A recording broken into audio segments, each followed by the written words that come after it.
Сәлем достар, қалайсыздар? Бұл менің бірінші влогым.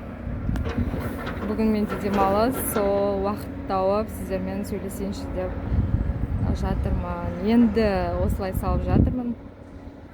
Влог даже не айтарымды да білмеймін. Сәлем достар, қалайсыздар? Менің инстадағы достарым в основном мен біледі. Бұл YouTube менде бірінші влог болайын деп жатыр. Енді салайын деп жатырмын, монтаж жасап. Кішкене хотя бы қалаларды сіздерге көрсетіп, өзімді таныстыра кетейін. Менің атым Асель. Жасым 31-де. Кореяда тұрғаныма 3 жыл болды. 2 балам бар. Сол өзім жайлы биографияны ендігі жолы айтып берейін.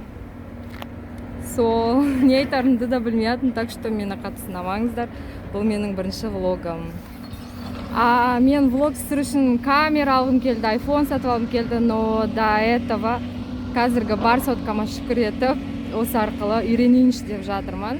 Егер де менде влог жақсы болып жатса, қаралым көп болатын болса, сіздерге қызық болатын болса, мен тырысам сіздерге жақсы көріну үшін, жақсы көрсету үшін барлық нәрсені качественно сотка алуға или камера сатып алуға. Достар, вот баня, мен біздің үйдің районында. Ал мен осы жерден жаяу жүрейін деп жатырмын. Үйге примерно бір 30 минутта жетемін. Жаяу жүргенді қатты жақсы көрем. Жаяу жүрсем менің соткам бұлай качать етіп көрсетіледі. Сол үшін сіздерге барлығын дұрыстап көрсете алмаймын. Достар, пожалуйста, чтоб менде қалай айтсам екен. Енді, конечно, я тоже должна стараться качественно, қызықтырақ жасауға. Но бұл менің бірінші влогым болғаннан кейін, YouTube кішкене қиын болғаннан кейін мен осылай бастап жатырмын. Және де бұны мен пайда үшін ғана емес, пайда түседі дейді, оған түседі ма, түспейді ма, мен шыны керек білмеймін. Реально бизнес бір пайда алғын келетін болса, ол үшін маған лучше жаңағы адамдарға керек нәрсені айту керек. Бұл парақша менің өмірім осылай болып жатыр. Қалай айтсам екен, мен қазір шетелде жүргеннен кейін, туыстарымнан, өзімнің бауырларымнан алыс болғаннан кейін, вдруг қандай жағдай болмасын, өзім жайлы не болып жатыр, неге жыным келіп жатыр, қалай болды деген сияқты солардың бәрін мен өзімнің блогымда айтқым келеді. Мен балдарымды өскен кезде хотя бы білсін бәрін, қалай мен балдарыма қарадым деген сияқты бәріне дайын болу керек. Сол үшін мен стараюсь осылай. Толықна бір машина қарап қоймайды ғой маған.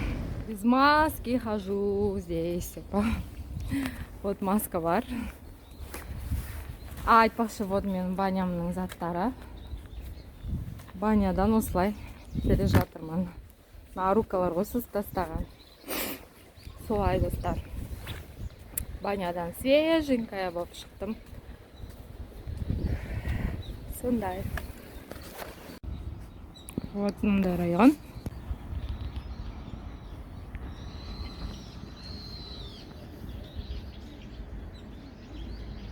Как дорамадағы сияқты, райондар. Сол сотка, достар, мен сотка алмадым. Сотка алуға желание жоқ. Не то, что желание. Пока жағдай жетіп атқан жоқ.